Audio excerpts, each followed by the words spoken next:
kahit po yan ay hindi ho namin kadugo, talagang nalagaan po namin yan. Wala akong pamilya, may isa man. Ay ako'y nakituloy lang dito. Kinupkup ako ng Kayo. ay, sulit ka naman yung mga bata niya. Pag ako'y nakikita, baga diyan sa lansangan, inaakay ako.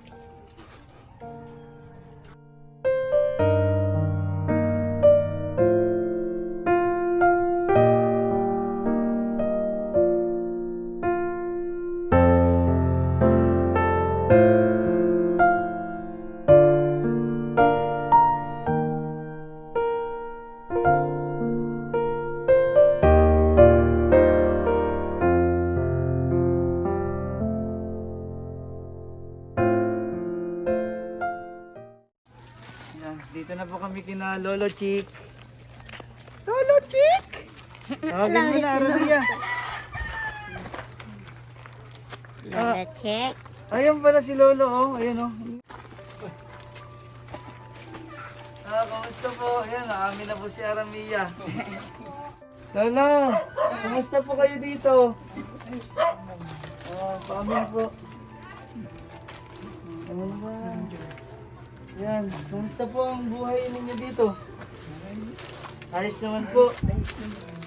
Ako po ito, aksidente. Nadulas po yung motor.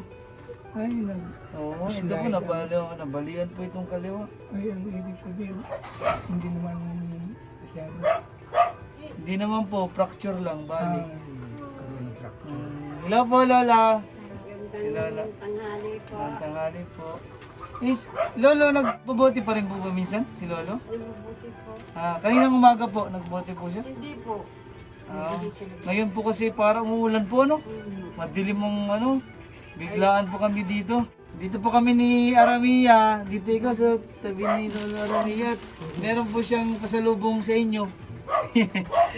Pwede niya pong po ko, slide po yung motor. Pipray pa naman namin na kayo, ligtas lagi sa inyong... Ligtas naman po, Lola, ay na konting problema lang po. Ayan, kaya pumunta po kami dito. Galing pa po kami pinamalayan. Sinundo po namin ang mabuting batang si Aramia. Kayo po, Lolo, ano pong ulam nyo kaninang tanghali? Yun pong pinauna ko po sa kanya ay yun yung itlog na po na at hindi ko inakain ng sitaw na gulay. Dahil sa Yung mga kanyang rayuma ho. nananakit po, bawal sa inyo ang sitaw na gulay po. Ay, ang corned beef hindi ko muna pinakakain. Meron pa naman ho siya yung corned beef. Ayun, para po sa inyo yan, Lolo, sa inyo po lahat. Yan, meron po kaming mga dalawa para kay Lolo at kay Lola. Yan, buksan mo na nga, Aramia, at ibigay mo kayo na Lola at Lolo. Opo, yan, sige. Yan, kung ano yung mga daladala po ni Aramia ngayon.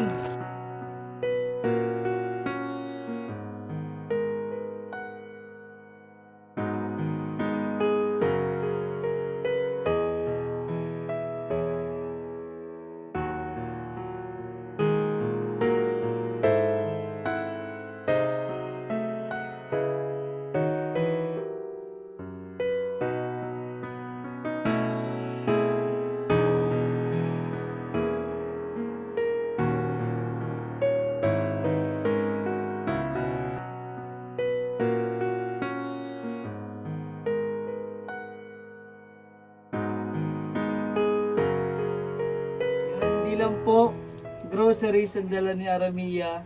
Meron po tayong nagpabot po ng pagmamahal kina Lolo at kay Lola na bibigay po natin ay 2,000 pesos galing po kay Miss Jasmine from UK. And yung groceries po ay kay Miss Betty. Hello po, marami pong salamat.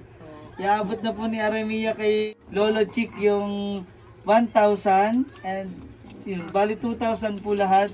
Para mo may panggasto sila, may pambili ng gamot kung kailangan po nila dito sa bahay, pang-ulam po ng gulay. Yan, inabot na po ni mabuting bata. Maraming salamat sa mga donors na nagbibigay sa katulad kong kapuspalan. Aramia, anong gusto mong sabihin kay Lolo na natutulungan na natin siya ngayon dahil sa iyo. At saka maraming salamat sa inyo, Sir Dong, at sa iyo, Bunso, Aramia. Kanawa din ako kayo magkakot ng bote. Mamili.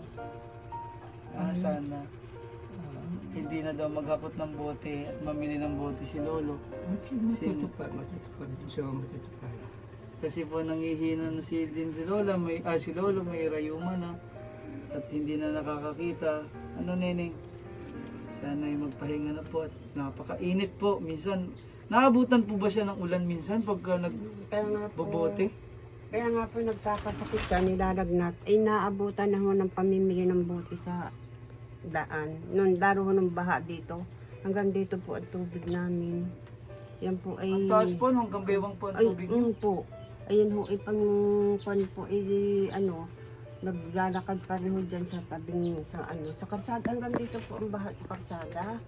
Bali hanggang saan po dyan sa pintuan yung Ay, pan po. baha nyo po? Pag nabaha po dito. Hanggang dito po yung baha. Ito po, ilubog ho ito eh. Ay, ito po yung lubog pala itong higaan po ni Lolo. Ilubog ho.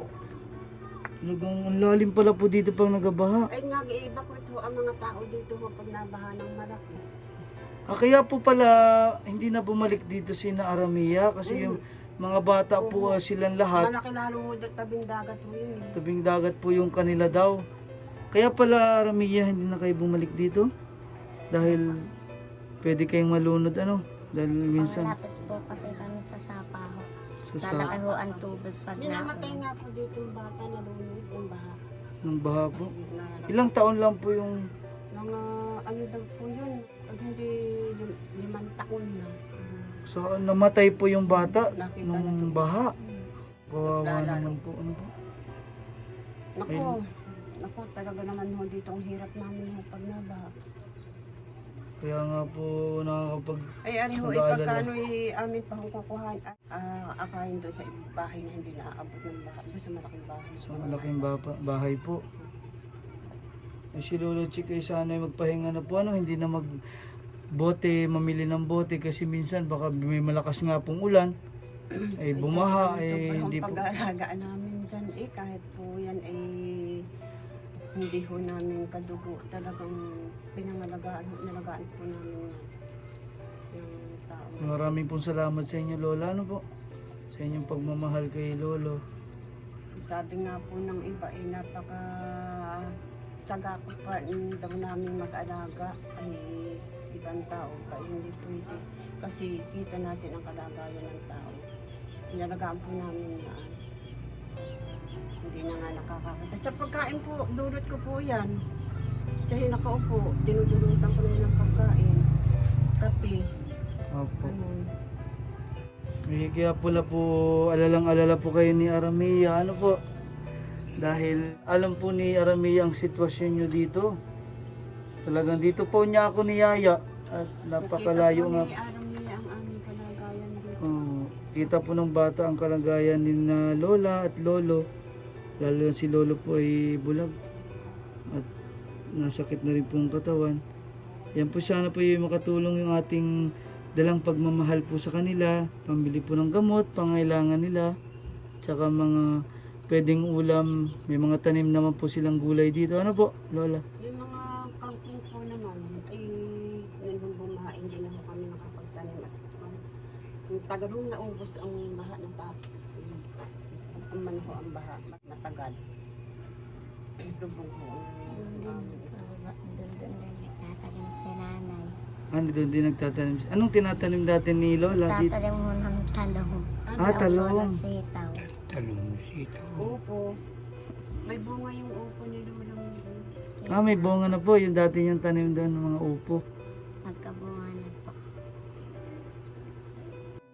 Maraming salamat po kay Miss Betty at kay Miss Jasmine. Maraming salamat po. Miss Betty at Jasmine, ako yung nagpapasalamat sa inyo lahat.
Amen.